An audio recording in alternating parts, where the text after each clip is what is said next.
talk a little bit about the role of teamwork and how that may impact students today. And we heard a really interesting presentation earlier today about kids working together in teams. So I'm just curious what your thoughts are about that. I think teamwork is really a great way that teaching occurs.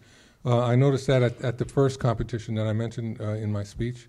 All of the different competitors were teams, and there were people on the teams that were slower in some areas than others, and they got help from the other people in those areas that they were slow in, but they also had areas that they were pretty sharp in, and that they were able to share their knowledge and how they achieved an understanding of problem solving to the other people.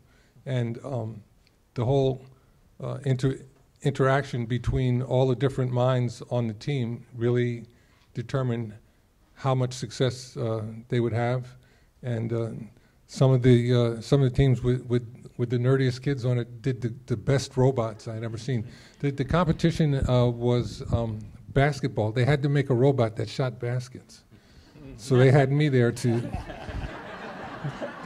check it out, and I was fascinated. There was one machine that just didn't miss, man. And it was hard for me to believe that some kids made this from a robot kit, but they did. It wasn't as good as the Skyhook, though. Well, there's no defense, but it's still, it was still something to see. So my last question I'm going to ask you, you reference in your book this notion of the bucket brigade, and that's been an inspiration for here in our